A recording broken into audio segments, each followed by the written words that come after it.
بیا هم ښه راغلاست درنو لیدونکو. سندره مو ولیده او مو اوریده. هیوادنۍ سندره وه، د خپرونې وروستۍ برخه ده او معمولا په دغې برخه کې موږ په ټاکلې موضوع د خپل مېلمه سره بحث خبرې کوو. وړاندې مو هم یادونه وکړه په ټاکنو غږیږو، خاص ډول ټاکنیز جنجالونه او په ټولنې باندې اثرات، په دې به بحث خبرې کوو. که تاسو سره هم پوښتنې یا نظر در سره کولی شئ خپرونه کې اړیکې ونیسي، خپل نظرونه او پوښتنې له موږ سره شریکه کړي.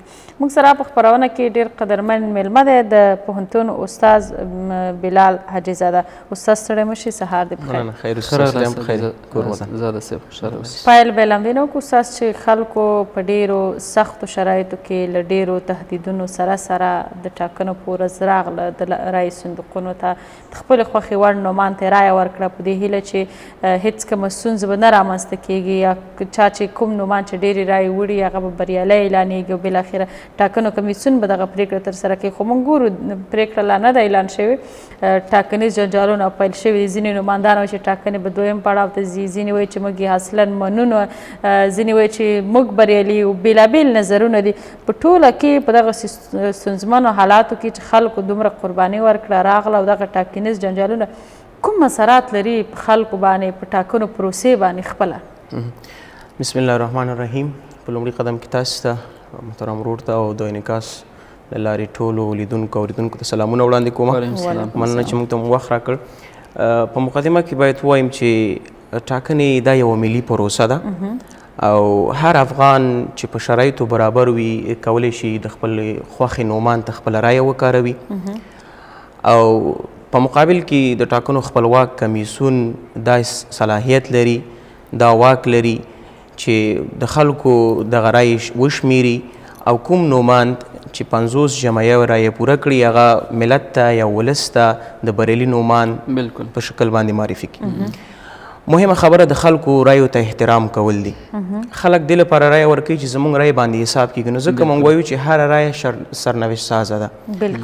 زموږ رایه هره یوه رایه کولی شي د افغانستان راتلونکی ولسمشر وټاکي. خو دلته خلک څه غواړي؟ د خلکو غوښتنه چې ده یا د رایې ورکوونکو غوښتنه څه ده؟ د رایې ورکوونکو غوښتنه دا ده چې زموږ رایې ته باید احترام وشي، زموږ رایې یو ځای ونیسي. خو که موږ ګورو په ټولنه کې زیاتو خلکو چې په رایه اچونه کې یا په ټاکنو کې ګډون ونه کړه، زما لانده یو لامل یې وجې دا وه چې خلکو بې باوري وه په دغه پروسه باندې. زیاتو خلکو په دغه پروسه باندې باور نه درلوده او ویې نه غوښتل چې رایې استعمال کړي. هغوی سره دا فکر او دا تشویش و چې زموږ رایې ته هېڅ کوم اهمیت نه ورکول کېږي. دا چې اهمیت نه ورکول کېږي نو ضرور نه ده چې موږ په دغسې خرابو شرایطو کې چې امنیت هم ډېر ټینګ نه دی موږ خپله رایه استعمال کړو. اوس ټاکنې ترسره شوې، د ټاکنو یا د رایې ورکولو هغه بهیر خلاص شو. اوس نو واک او صلاحیت د رایې شمېرنې او د نومان یا د بریالي نومان د اعلانول یا که څوک 50 جمع رایې پوره نه کړي د انتخاباتو تګ دویم پړاو ته، دا صلاحیت او واک د انتخاباتو خپلواک کمیسیون سره دی. لکه څنګه چې د نوم نه معلومیږي خپلواک کمیسیون داسې په خپلو پرېکړو تصامیمو کې هم خپلواکي لري، ازادي لري. اوس دلته مخکې له دې نه چې د ټاکنو خپلواک کمیسیون پرېکړه وکړي او هغه خپل تصمیم د خلکو مخ ته کېږدي، هغه خپله پرېکړه وښیي یا روښانه کړي خلکو ته. ځینې نوماندان چې هغه تقریبا په اول دویم یا دریم قدم کې راځي څه ناڅه مخکښ دي نورو نوماندانو نه، هغوی وخت ناوخت داسې دعوې کوي یا خپل نظر څرګندوي یا هغوی خپلو کې کینی یا میډیا له لارې خلکو دغه خپلې خبرې چې کوم د انتقالوي په خپلو خبرو کې دا روښانه کوي چې مونږ ګټونکي یو. هر یو وایي چې مونږ ګټونکي. دا ولې داسې وایي؟ اوس قدرت طلبه دي، هر څوک غواړي چې قدرت کې اوسېږي. نه، دا خو دا چې نوماندان شوي وم په همدې خاطر چې قدرت ترلاسه کړي، دا خو هدف دی. اوس تاسو ویل چې دا د ټاکنو خپلواک کمیسیون صلاحیت دی چې هغوی باید پیل اعلان کړي او د خلکو رایې وشمېري چې څوک ګټونکی دی او څوک بایلونکی دی، چا څومره ویوړي چا څومره ویوړي. نوماندان خو دا څوک چې نوماندان دي دا خو په دې پوهېږي، دا خو د افغانستان د ولسمشرۍ دپاره نوماندان دي، شرایط باندې ټول پوره دي، عالم خلک دي، پوه خلک دي، ملت پې باور کړی دی، رایې ورکړي دي. دوی د دې پوهې سره سره آیا دوی قانون باندې نه دي خبر چې داسې وخت نه وړاندې خبرې کوي که ځان نه کوي؟ یو وجه که ووایي دلته د خپل ځان مطرح کول دي یا دوی چې کوم پلویان لري چا چې ورته رایې ورکړې ده، دوی وایي هغوی ته چې تاسو موږ ته رایه راکړې ده او موږ د خپل ستاسو د رایې دفاع کولی شو. یعنې موږ څوک نشي کولی چې ستاسې حق وخوري یا تاسو موږ ته رایه راکړې په موږ اعتبار کړی په موږ باور کړی دی موږ ستاسو د رایې پوښتنه کولی شو. دلته هدف دا دی ولس ته ښیي چې تاسو رایې احترام کوو خو دوی باندې خو ډېر ولسونه انتقاد کوي اوس که نه چې دا کار ښه نه دی نو دا څنګه احترام دی؟ یعنې دوی د دې لپاره چې یو فشار وارد کړي په ټاکنو خپلواک کمیسیون باندې او د فشار واردولو په نتیجه کې دوی غواړي چې د خپل ځان په نفع باندې خپلواک کمیسیون فیصله وکړي چون چې د ټاکنو خپلواک کمیسیون خپلواکي لري ازادي لري خو دوی دا یو نوع تخلف هم دی. نه نشو ویلی چې دا قانوني دي دا د قانون خلاف دي تر څو چې د ټاکنو خپلواک کمیسیون خپله پرېکړه نه اعلان کړې هیڅ نومان ته حق نه لري چې هغه وایي زه ګټونکی یم زه بریالی یم په کوم اساس په کومو دلایلو ته ځان ګټونکی یا بریالی اعلانوي. کله چې ته ځان ګټونکی بریالی اعلانوي دلته په ټولنه کې خپله د خلکو اذهان مغشوش کېږي دلته ستونزې پیدا کېږي مشکلات پیدا کېږي په دغه پروسه باندې د خلکو باور د آینده لپاره ختمیږي لکه څنګه چې دا ځل په ټاکنو کې د خلکو ګډون کمرنګ او که داسې جنجالونه شتون ولري او ځینې مخالفتونه شتون ولري د نوماندانو د مخکې پیشګویي شتون ولري او د خلکو اعتبار او د خلکو هغه په دغه پروسه باندې د خلکو باور نور هم له منځه ځي ختمیږي. نو وایو د ګټې په ځای یا د نسبت د ګټو نه د دغه مخکې وړاندوینو یا پیشبینۍ زیانونه ډېر زیات دي. لکه ولس ته زیان دی که د خپل نومان ته یادوي خپلې ولس ته هم زیان رسېږي د ولس اذهان مغشوش کېږي خپلې حکومت ته هم زیان دی. ټاکنو خپلواک کمیسیون خپلواکي هم تر سوال لاندې راځي ځکه موږ وایو چې ټاکنو خپلواک کمیسیون په خپلو پرېکړو کې ازادي لري خپلواکي لري دا چې وخت د وخته نه یو نومان خپل ځان ګټونکی اعلانوي نو په دې معنی چې د ټاکنو خپلواک کمیسیون پرېکړې ته احترام نه لري. زیان شته دی چې دا ډول غیر قانوني خبرې کوي؟ طبعا چې نومان ته زیان شته یعنې هر شخص چې غیر قانوني کړنه ترسره کوي موږ وایو چې هغې ته زیان متوجه کېدلی شي. دلته د ولس په منځ کې د دوی هغه محبوبیت کمیدلی شي دوی خپل محبوبیت د لاسه ورکولی شي د آینده لپاره خپل پلویان د لاسه ورکولی شي او عینا د انتخاباتو کمیسیون لخوا دوی سره هماغه د انتخاباتو کوم قانون چې د هغې لارې موږ ویلی شو چې دا یو غیر قانوني کړنه او غیر قانوني عمل دی چې مخکې د دې نه چې ټاکنو خپلواک کمیسیون خپل هغه نتیجه یا پرېکړه نه اعلان کړې او نومان د خپل ځان په نفع باندې خبرې کوي او وایي وایي چې موږ ګټونکي یو دا یو غیر قانوني کړنه عمل. څه کول پکار دي خاص ډول ولس ته چې مثلا تا ویلي چې سره دې چې په ټاکنو پروسه باندې باور نه و امنیتي ستونزې وې نور ډېر مشکلات و بیا هم خلک راغله رایه ورکړله اوس چې د خلکو په رایه باندې د دې پر ځای چې ټاکنو کمیسیون پایلې اعلان کړي یا قانوني مراحل پوره شي نوماندان خپل ځان بریالي اعلانوي یا یو ډول وایي چې مثلا دا باطلي دی او ټاکنې باید بل پړاو ته لاړ شي ولس باید څه وکړي چې په دومره سختو شرایطو کې رایه ورکړه د خپل دغه ځکه یوازې رایه ورکول هم زموږ حق نه دی د دغې خپلې رایې نه مشروع دفاع کول هم زموږ حق دی. څه کول پکار دی ولس ته څه کولی شي؟ دلته موږ وګورو لکه مخکې چې ما یادونه وکړه د ټاکنو خپلواک کمیسیون ته د واک او اختیار ورکړل شوی هغوی دغه ټوله پروسه د اول نه تر اخره پورې تعقیبوي نظارت کوي تر هغې پورې چې دغه بریالی نومان اعلان شي د افغانستان راتلونکی یا منتخب ولسمشر دوی ملت یا ولس ته وړاندې کړي چې دغه شخص 50 جمعي او رایې پوره کړي. بلکل که چېرته دغه رایې شمېرنه ترسره شوه او یو نومان د نیمۍ څخه زیاتې یا 50 جمعي او رایې تکمیل کړې وي یا پوره کړې وي دغومره رایې اخیستې وي نو د ټاکنو خپلواک کمیسیون کاملا واک او اختیار لري چې دغه نومان د بریالي نومان په شکل باندې یا د افغانستان د آینده رئیس جمهور په حیث باندې ملت ته ور وپېژني او وړاندې کړي. که چېرته فرضاً داسې پیشبینیان هم شوي دي چې کیدای شي یو نومان 50 جمعي او رایه پوره نشي کړی ځکه په رایه اچونه کې یا په انتخاباتو کې د خلکو ګډون دا ځل څه ناڅه کمرنګ او دا تشویشونه شته چې دویم پړاو ته لاړ شي او د دویم ځل لپاره ټاکنې ترسره شي نو دغه پرېکړه هم د انتخاباتو خپلواک کمیسیون ترسره کوي چې رایه اچونې یا انتخابات دویم پړاو ته ځي خو ولس ته څه پکار دي ستاسو د پوښتنو په رابطه باندې همدغه غلطه ځوابوي استاد په ډېرې بخښنې سره خو محب الله ورور موږ سره په اړیکه کې دی دغه اړیکه به واخلو. سلام ستړي مشي ورور خپرونې ته.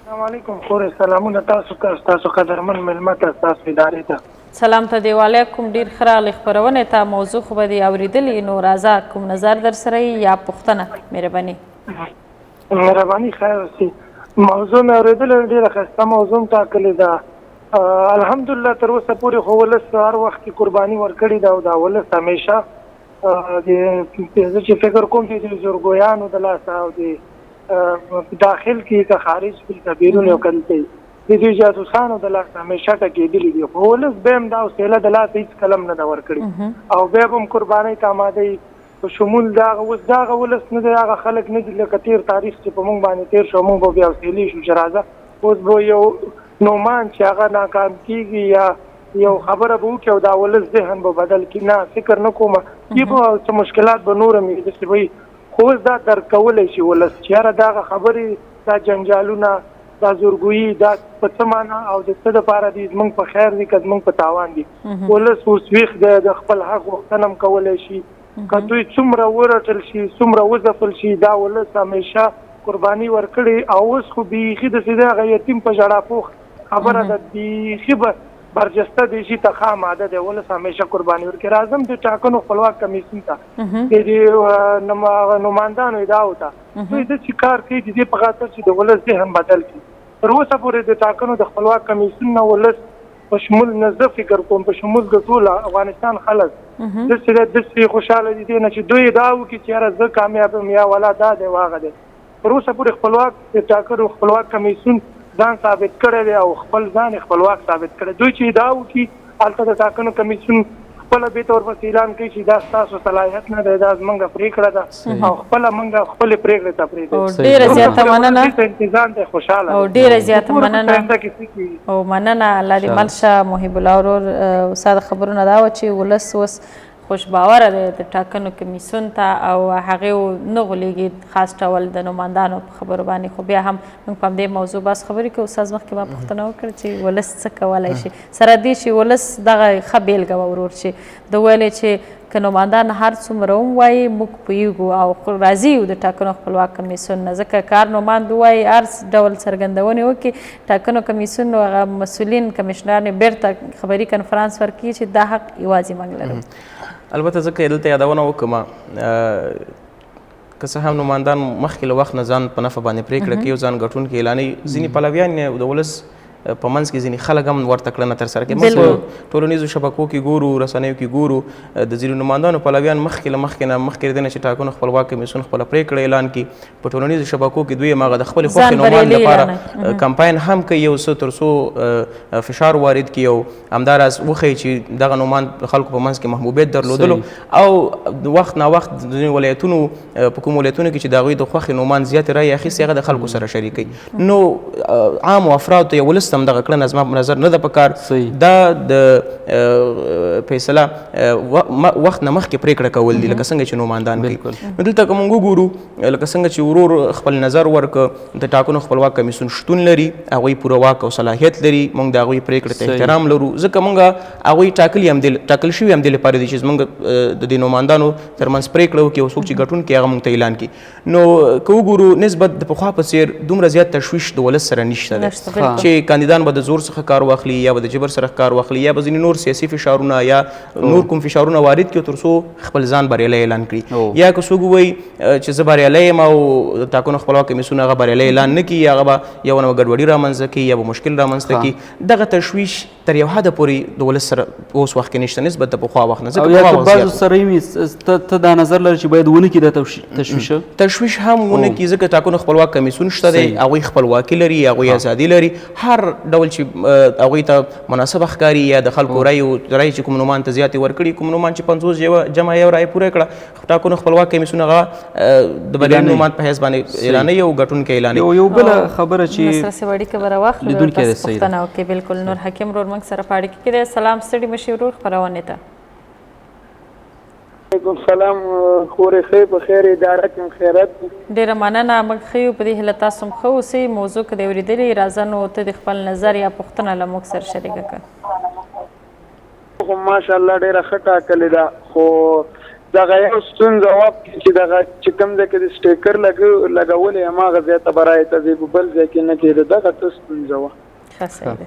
دا نو هغه مسله وه چې مخکې پرې بحث شوی او ډېره زیاته مننه الله تعالی او ټاکنه کمیسیون تصمیم نیولی. بالکل او دا د دې لپاره چې روڼتیا رامنځته شي چې په کوم ځای کې سټیکر لګولی و همالته به د ټاکنو په ورځ تلو او خپله رایه به یې همالته کاروله. که بل چیرې رایه ورکړي ممکن دلته هغه څه ناڅه فساد زمینه برابره شي او ناوړه ګټه پورته شي دغسې وضعیت نو په دې خاطر باندې موږ اوس په پایلو باندې غږیږو چې د هغه لیدونکو چې نوي یو ځای شوي ټاکنې خو ترسره شوې د میزان په شپږمه باندې ډېر شمېر خلک راغله د ډېرو ستونزو سره سره د خپلې خوښې وړ نومان ته رایې ورکړه. اوس ځینې ټاکنیز جنجالونه دي، ځینې نوماندان له پرېکړې د اعلان نه مخکې د خپل ځان بریالي اعلانوي یا مثلا د ټاکنو دویم پړاو د تګ خبرې کوي یا نور مسایل. په همدې باندې باسو خبرې کوو. تاسو سره هم نظر پوښتنې کولی شئ خپرونه کې اړیکې ونیسئ، خپل نظرونه او پوښتنې له موږ سره شریکې کړئ. بالکل. مسله سي مهرباني اوس نو استاد رابو شو دې ته چې دا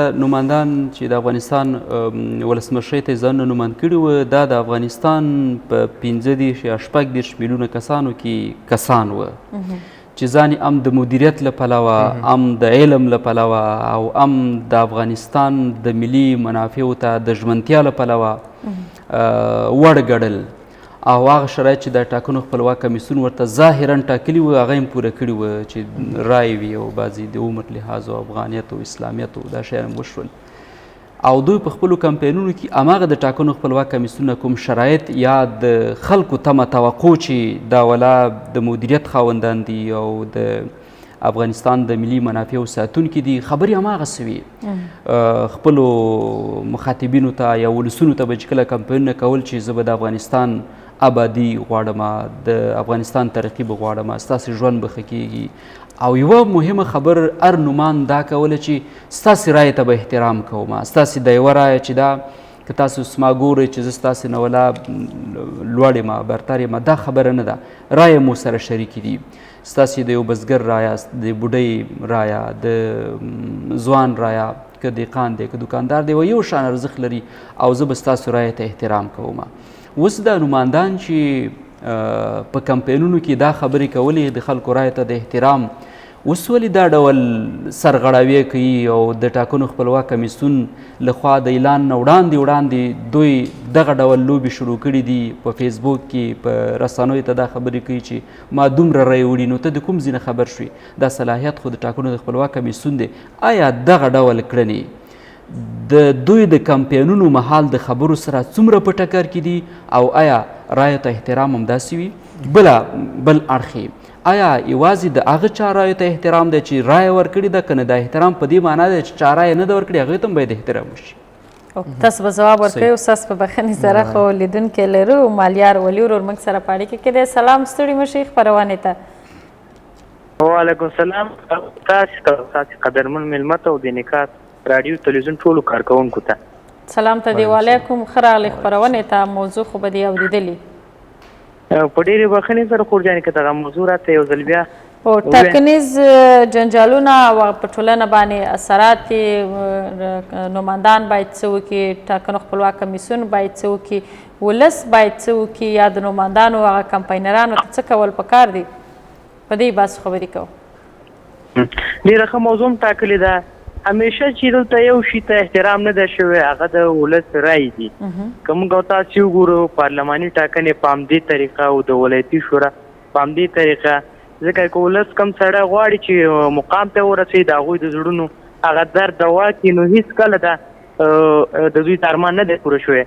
پارلمان کې وګورو داسې څېرې په ښو رایو پاتې شولې چې هغوی ښې ښې رایې وړې وې، خو د پیسې چې هغوی ونه شو کولی چې پارلمان ته لاره پیدا چې پیسې ورسره وي یا د پښتو له لارې لاړه، هغه څوک چې د ولس خاصم و دغه هغه به شپانه چې د پیسې ورسره نه وي خپل امکانات نه هغه پات. نو د ټاکنو کمیسیون دا باید دې ته ډېره توجه وکړي چې د ولس رایې ته ډېر اساس شرایطو که خلکو دا پرې رایه ورکړه. مالیار ورور ستاسو اړیکه هم ټکنۍ ده. ډېره مننه. ستاسو نظر مو واخیستو. خبره همدا وه چې رایو ته باید د ولس احترام وشي. زموږ د ټولو ولسونو غوښتنه همدغه ده. نو استاد مهرباني اوس په نصرت صاحب پوښتنه ځواب. پوښتنه هماغه وه چې کمپینونو کې یو څه وایي او عمل کې بل څه کوي. که یادونه وکړو همیش دپاره نظر او عمل یو شان نه وي. یعنې موږ نشو ویلی چې همیش دپاره یو څوک خپل کوم خبرې کوي، کوم خپل نظر وړاندې کوي، په عمل کې د هماغسې نه هغه د علمي قاعده هم دا ده چې باید یو شان نه وي. دا نه ده زموږ ستاسو په ټولنه کې داسې نشي کېدلی. علمي قاعده دا ده څه چې وایي هغه باید عملي کړي، یعنې باید ونه شي. د یو نومان لپاره دا پکار دي چې کوم کارونه په آینده کې کولی شي خلکو سره هغسې وعدې وکړي چې دی پوره کولی شي. نه ده چې داسې وعدې یا داسې غوړې وعدې ولس ته ورکړي تر څو یوازې د غوړو وعدو په اساس باندې دا رایه ترلاسه کړي او عمل کې هېڅ کوم ګام پورته نه کړي. دا د نومان دپاره نه دي. غوړې وعدې په څه معنا؟ غوړې وعدې په دې معنا باندې چې خپله د ټاکنو پر مهال باندې ولسونو ته د خدمت کولو وعدې ورکړي. ته به تاسو دا خدمت کوم، فرض مثال پول به درته جوړ کړم، سړک به درته جوړ کړم. موږ په ننګرهار کې د برق مشکل لرو. زیات نوماندان فرض مثال کې یو نومان ځان نومان یعنې زه به داسې ووایم چې غوړې وعدې په دې معنا چې د وسې پوره نه ده خو وایي کولی یې نه شي، توانایي نه لري، وړتیا نه لري. نو دا رایې ته احترام خو د دې وړتیا خو لري که نه؟ دا خو دې وکړي. اوس ګورئ دلته دوی لکه مخکې چې ما یادونه وکړه دوی قدرت طلبه دي، غواړي چې واک ترلاسه کړي. او واک ترلاسه کول دپاره ځینې داسې نوماندان دي چې هغوی هر ډول غیر قانوني کړنه ترسره کوي.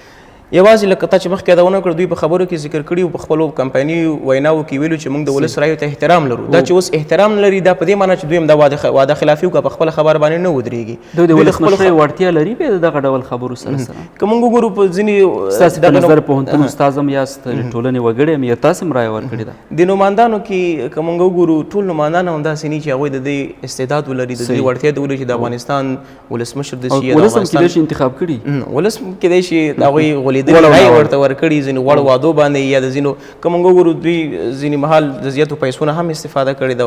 ځینې کسانو ته د رایې په مقابل کې یو عام نظر چې ما د فیسبوک کې وکته عامو خلکو سره زه کېناستم د دغې جنجالونو په تړاو چې څه نظریات ما واورېدل، ډېر خلک په دې نظر دي او ستاسو سره دا نظر شریکوم، تاسو خپل نظر پرې ورکړئ. وایي هماغه نومان ډېر جنجال او هغه کې مشکل جوړوي چې بې باوره دی چې رایې ډېرې نه دي وړي. او دغه چاره په همدې خاطر ده چې که وکولی شي د جنجال له لارې نه ځان کامیاب کړي. لکه موږ تاسو یو متل لرو چې اوبه خړې که مایان ونیسه. دوی هماغسې کړنه ترسره کوي. دوی پوهېږي چې موږ بریالي کېدلی نه شو، د رایې له لارې د قانون نه موږ 50 جمع یو رایه نه شو پوره کولی، حتی تر دې پورې چې په ځینو ولایتونو کې بالکل بیخي رایې هم نه یې اخیستې. ولې دوی دا ادعا کوي چې موږ ګټونکي یو، په دې معنی چې دوی یو ډول ګډوډي رامنځته کړي، ستونزه رامنځته کړي او وایي چې په دغه ګډوډي کېدای شي دوی ځان دپاره خیر ګوري. ولې دوی سره دا فکر نه شي دغه ملي پروسه دا بې باوره کېږي، دلته ستونزې پیدا کېږي، خنډونه پیدا کېږي، د هېواد هغه سرنوشت هغه تر سوال لاندې راځي، مشکل جوړېږي. ولې دوی هماغه خپله شخصي فایده په نظر کې نیسي. د نومان دپاره دا نه دي پکار چې ولس ته احترام نه لري. نو په تمام معنا په دې معنا چې احترام نه لري ولس ته. مننه حمیدالله ورور موږ سره په اړیکه کې دی، د دا اړیکه هم ځوابوو. سلام ستړي مه شي ورور خپرونې ته. اوس خورجانې مننه، ټول ستړي مه په خیر راغلی. ډېره مننه، ته هم ښه راغلې خپرونې ته. موضوع که دې اورېدلې نو راځه خپل نظر پوښتنه موږ سره شریکه کړه. خوشحاله اوسې خورجانې، موږ سره خو د ځان غم دی، دا اته کاله وشو ما بسونو کې پراته یو. موږ په دې سر په بدله که پلار ورونه میندې غونډ خپل او پردی کلیوال غونډ و دوله د سر په بدله رایه ورکړه، بلې پیرله موږ ورکړه، دې پیرله موږ ورکړه. موږ سره دو د نفوس نه یستلي یو کورې ویره کړي یو. ډېره مننه ستاسو. او بالکل دا نو زنداني ورورو بندخونه کې و او د ده ګیله دا وه چې موږ یې بیخي له یاده ویستلي وو. تا مخکې یادونه وکړه استاد چې مثلا دلته نوماندان د ځان د ګټې لپاره اوبه خړوي. هغه څوک چې د دغې نوماندانو پلویان دي د افغان په توګه چې مثلا دغه نومان که داسې کړنه ترسره کړي، ټاکنو هغه ملي پروسه د موږ تاسو په دې د خلکو باور کمیږي، دلته هېواد د بېلابېلو ستونزو سره مخ کېږي، هغې ورته څه کول پکار دي؟ بیا هم د دغې نومان ملاتړ وکړي، د ده په چغې په ملاتړ باندې په ټولنیزو رسنیو کې هم چغې وهي، همداسې هم وهي که نه د یو افغان په توګه څه مسؤلیت لري، څه باید وکړي؟ که دلته وګورو د خلکو هغه سیاسي پوهاوی په هغه کچه نه دی څومره چې ضرورت دی. صحیح. ځینې خلک که موږ وګورو یا په شعوري ډول یا په لاشعوري ډول داسې نومان پسې روان دي چې هغوی دا وړتیا او دا استعداد لري چې د افغانستان راتلونکي ولسمشر دي شي. دا ولې ورپسې روان دي؟ مختلف لاملونه لري، مختلف وجې لري. د هماغه لاملونه او وجې له وجې دوی د هماغه نومان پسې ځي او د هغې لپاره کمپاین هم کوي، د هغې لپاره د حق دپاره چغې هم لکه یوه خبره که دا وکړو چې ولا ډېر خلک دې نه پوهېږي، یو راتلونکي باندې نه پوهېږي. ډېر زیات تعلیم یافته کسان، لیسانسا، ماسټران، دکتوران هم دي کسان. ما یادونه وکړه ځینې خلک په شعوري ډول، ځینې په لاشعوري ډول دغسې کړنه ترسره کوي. ځینې خلک دي چې پوهېږي، تعلیم هم لري، تحصیل هم کړی، د لیسانس تر ماسترۍ کچه پورې تحصیل کړی، وړي بیا هم داسې نومان نه حمایت کوي یا داسې نومان پسې ځي چې هغه د دې وړتیا او استعداد نه لري، خپله هم پوهېږي چې بریالی کېدلی نه شي. وجه یې څه ده؟ دا ولې او دا څه ډول لامل یې څه دی؟ وجه یې دا ده چې ځینې وخت یا ځینې اشخاص د دې جملې څخه ځینې داسې دي چې دوی سره د همدغې نوماندانو لخوا نه ځینې وعدې شوي دي که چې د زه نوماند شوم کامیاب شوم یا بریالی شوم ریاست جمهوري چوکۍ ته نو زه به تاسو دغه موقف درکم دغه موقف به درکم د هماغې موقف د دوی په نظر کې دی دوی وایي که چېرته دغه نومان چې ما سره وعده کړې دې لپاره زه کمپاین کوم دا چېرته بریالی شو نو ما ته به هغه موقف راکړي یا به د ریاست چوکۍ راکړي یا به د مدیریت چوکۍ راکړي به بله چوکۍ راکړي یعنې دلته خپله دغه پلویان هم واک طلبه دي قدرت طلبه دوی غواړي چې د همدغې کمپاین له لارې دوی واک په ټوله کې ښه چاره خو نه ده نو نه د ولس لپاره خو په ګټه دا نه ده په ګټه نه ده ځکه چې ته د خپل شخصي ګټو په خاطر باندې یو ناوړه کس چې هغه اهل نه دی د مدیریت د ولسمشرۍ اهل نه دی او د هغه سره په دې خاطر درېږي پلوي هم کوي دروغ هم ورته وایي د دروغ کمپاین هم ورته کوي او خپل دا قلم استعداد چې تا سره دی دا په غلطه استعمالوي او راتلونکي برخلیک د ولس غلط ټاکي دا ښه چاره نه ده لکه مونږ که ووایو چې یو چا نه ملاتړ یا د یو چا پلوي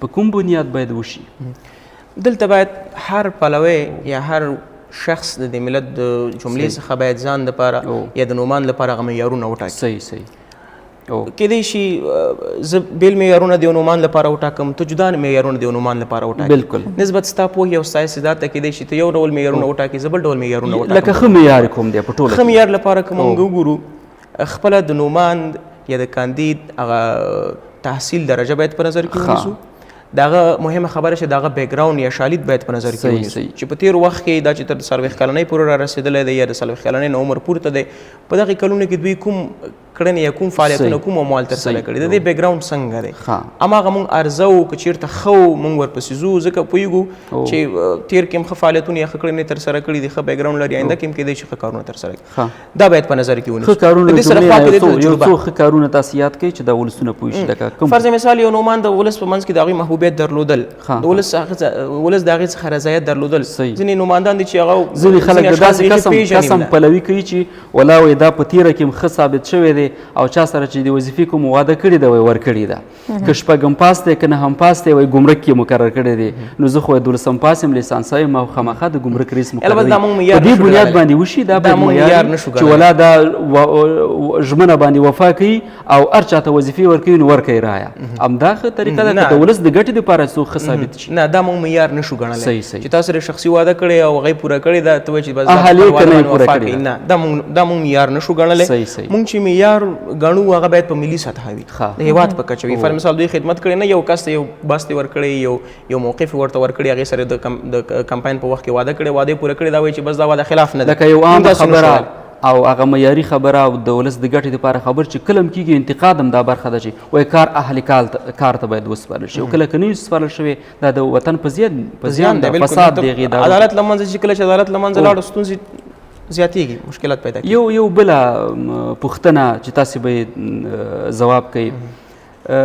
د ټاکنو خپلواک کمیسیون ټول غړي د همدغه نوماندانو په رایو باندې راغلل دو رایې ورکړي او دا اوسني کوم غړي چې دي کمیشنران دي ټول دي دا دوی ټاکلي دي بل چا نه دي ټاکلي ولې اوس په دې کمیسیون باندې دوی بې باوره دي خپله یې رایه هم ورکړې ده او بیرته بې باوره دي او د هغوی خبرې ته ماتل نه کوي چې نتیجه څه ده له وړاندې نه نتیجې اعلانوي دا بې باوري له کومه رامنځته شوه که موږ وګورو په دغه کمیسیون کې د هر نومان خپله خلک شته دی چې دوی ټاکلي دي دوی دلته راوړي دي تر څو دوی ترمنځ هغه فیصله وکړي ځکه که چېرې دغه ټول غړي یو نومان ټاکلی وی نور نوماندانو اعتراض ته لاره پیدا کېدل هغوی اعتراض کولی شو دغه غړي د دغې نومان لخوا ټاکل شوي دي او د هغې په نفع باندې فیصله کوي بالکل نو همدغه وجه ده چې د هر نومان لخوا ځینې غړي ټاکل شوي په دغه کمیسیون کې هغوی فعالیت ترسره کوي هغوی کړنې ترسره کوي خو بیا ما خبرې ته راځو چې ځینې نوماندان دي چې هغوی په دې باندې پوهېږي موږ رایې نشو ترلاسه کولی قانونا موږ واک ته نشو رسېدلی 50 جمع یو رایه نشو پوره کولی نو هماغه دی چې دوی